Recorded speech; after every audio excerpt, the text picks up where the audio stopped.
Hey everybody, Mr. Sanford here. I am going to show you how to graph using Google Sheets, which you need to do for the assignment with the predator-prey relationships, the snowshoe hare, and the Canada lynx. So you've got this information in a table here stretching from 1900 through to 1920 with the population of hares and lynx multiplied by 1,000. So really that's not 30, that's 30,000. That's not 4, that's 4,000. We're going to put this information into a Google Sheet. Using spreadsheets to graph is quicker, but it's also a very good tool. Using spreadsheets is something very important to learn as you move forward. So I've opened a Google Sheet to save you some time. I've already set up, so you're going to have to type in those years from 1900 to 1920 and the population, hare population, and lynx population, just like I have it here. And once you have that information in there, it's very easy to graph. So what you're going to do is you're going to highlight. So I'm clicking and dragging. I'm going to highlight everywhere that I have information, and I'm going to insert a chart. Now, I'll show you a quick little trick. A shortcut, if I go to the top left cell and I hit Control and Shift at the same time, I'm holding Control and Shift down, and then I press the down arrow, it goes down to the last cell that has information in it. And then I hit the right arrow and it goes over. And I've now highlighted the entire section for which I have information. I'm now going to go to Insert, Chart. And you'll see that Google is pretty smart. It thinks that I want a line graph, and it's correct. In this case, I do.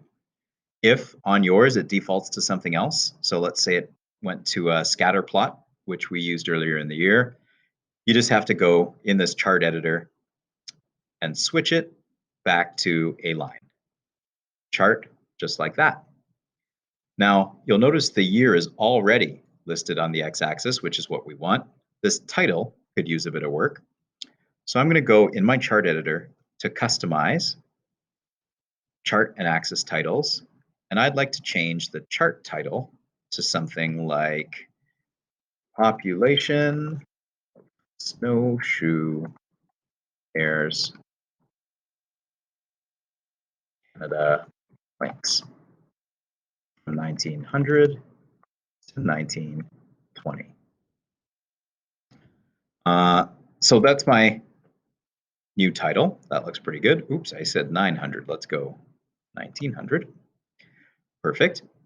And now I need something on that y-axis. The vertical axis there does not have a title. So I go back and I switch to vertical axis title, and I'm going to call this population.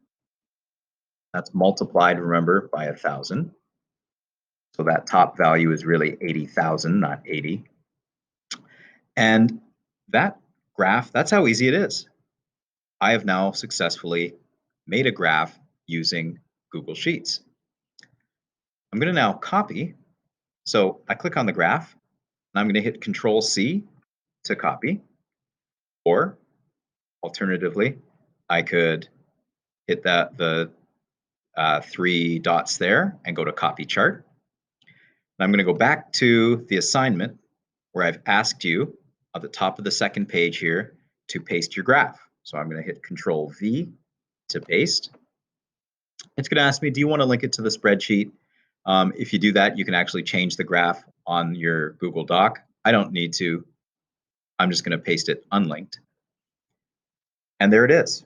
I've got my graph in my assignment, and now I can use that graph to analyze and answer all of those questions, which you will do and then hand in through the Google Classroom. Okay, hopefully that's all you need. If you have any questions, of course, send me an email or just ask me in class. All right, thanks.